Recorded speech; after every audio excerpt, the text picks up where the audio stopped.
Deputados estaduais rejeitam a ideia da Câmara Federal transferir as mudanças da Previdência de servidores estaduais para as Assembleias Legislativas.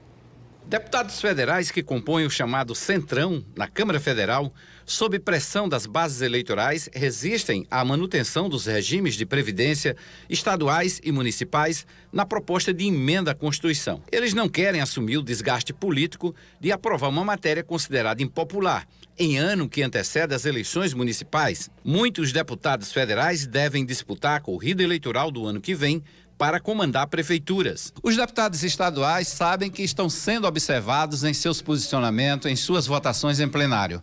E eles têm agora mais uma dor de cabeça para resolver. É que a Câmara Federal quer repassar às Assembleias Legislativas a responsabilidade do projeto da reforma da Previdência nos estados.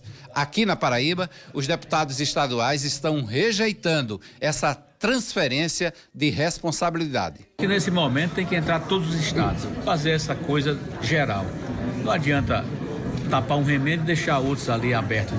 Eu acho que o Brasil é um só, é uma federação e tem que ser essa reforma para todos os estados do Brasil, inclusive para a União. O relator da reforma da Previdência, deputado Samuel Moreira, do PSDB de São Paulo, reconheceu que há uma divisão na Câmara Federal sobre a proposta de criar regras mais duras para os servidores estaduais e municipais. Os deputados estaduais se queixam. A reforma da Previdência ela tem que ser uma responsabilidade do governo da União, do governo federal, para dirimir qualquer dúvida com referência ao funcionamento de institutos de previdência própria, como também do INSS. E eu acho que a Câmara precisava se aprofundar melhor na análise dessa aprovação, procurar ver essas aposentadorias fora do limite, como existe em muitas pessoas no nosso país, sem prejudicar o pequeno, porque quem dá o rombo da previdência social no nosso país não são os trabalhadores rurais, não são os operários, e sim aqueles que se não completaram a vida toda das benesses de governos e de outras coisas para terem grandes aposentadorias e causar o rombo que causou ao INSS nacional. Considerada prioritária pela equipe econômica para recuperar as contas públicas, a reforma previdenciária prevê regras mais rigorosas para a aposentadoria de todo o funcionalismo público e também dos trabalhadores da iniciativa privada. Se os servidores estaduais permanecerem na reforma, conforme prevê a proposta de emenda à Constituição enviada pelo governo Jair Bolsonaro ao Congresso, as mudanças previstas no texto valerão automaticamente para eles.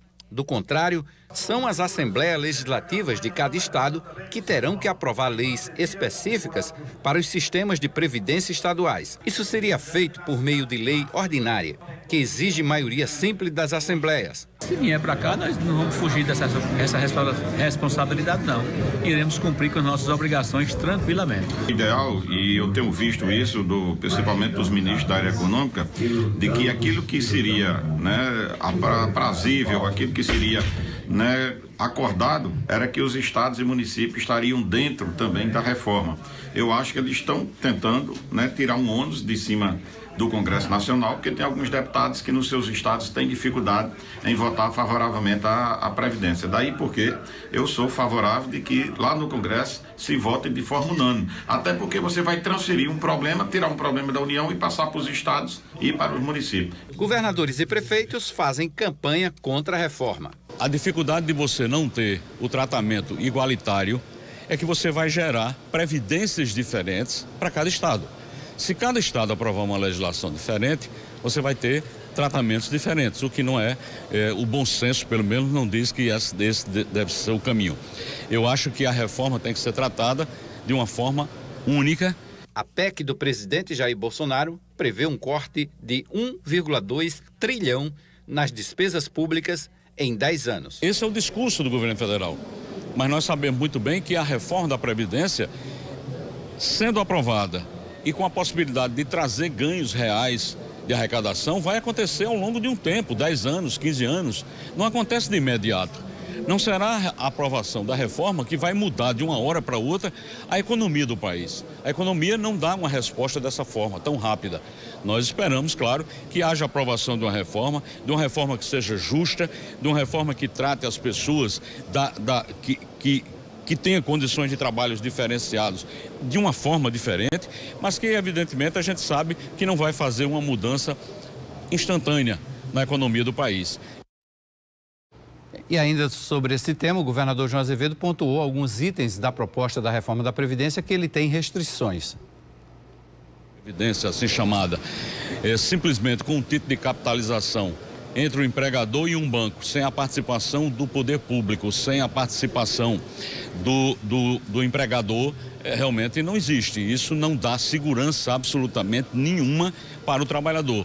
E você tirar da Constituição um bem que você só consegue a partir de 30, 35 anos, que garantia nós teremos? Ficaremos à mercê de todo um novo governo que se instale mudar essa legislação.